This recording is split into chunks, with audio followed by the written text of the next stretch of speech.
sa volám Martin Bezdeka.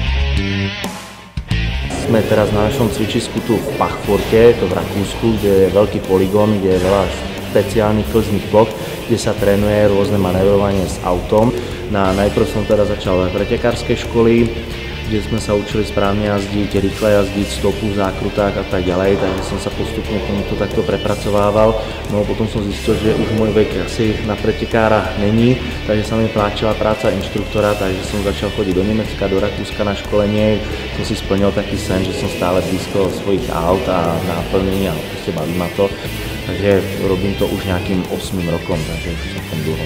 Sú vlastne také tie dva základné šmiky, ktoré sa tu riešia, a to je šmik nedotáčavý, ktorý je na predných kolesách, kedy vlastne auto v zákrute vám nechce zatočiť a má tendenciu ísť von cez predné kolesa. V taký moment ja musím ubrať na volante, trošku vyrovnávať kolesa, samozrejme ubrať na pedálu plynu, snažiť sa srovnať to auto, jak sa mi chytnú predné kolesa, skúsim opäť znova zatočiť. Pri tom pretáčavom šmiku vám vlastne ide zadná časť auta, vám vynáša sa von zo zákruty a predná časť auta sa stáča po smere zákruty. Tu musím reagovať veľmi rýchlo, predovšetkým na volante, uberem samozrejme plyn a rýchle tzv. Kontrujem volantom do opačnej strany, než je tá zákruta. Čiže točím volant proti vybočujúcej zadnej časti toho auta. Niekedy sa vám auto prekmikne na druhú stranu, takže musíte zase točiť rýchlo na druhú stranu, vyrovnať to auto a potom ešte treba pridávať plyn a jak hovorím, verte mi, že človek, ktorý v živote ten šmik nevyskúšal, tak pridávanie plynu vo šmiku to bude to posledné, čo by ho napadlo.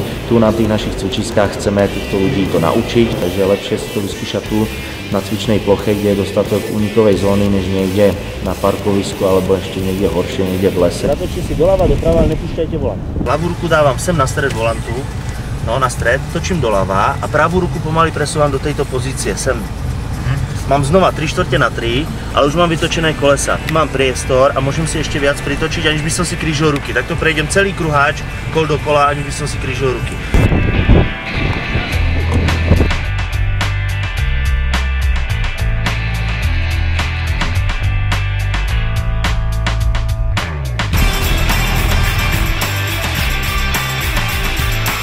Doprava.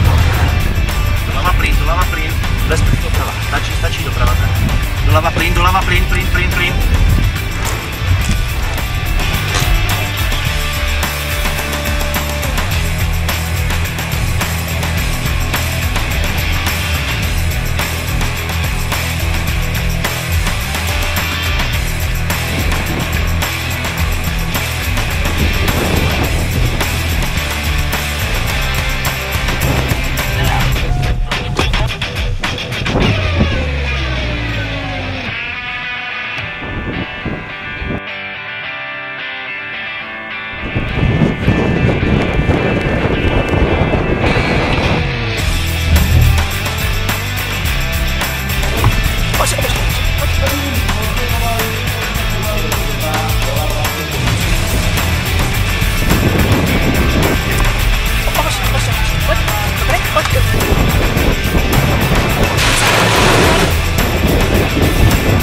Špiku som sa zúčastnila ako spolujazdec, veľmi sa mi to páčilo, najmä tá časť, keď sme išli z kopca dole, vlastne tam sme si trénovali šmik.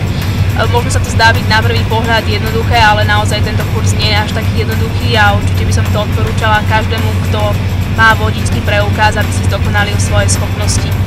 Ďakujeme, uži si to.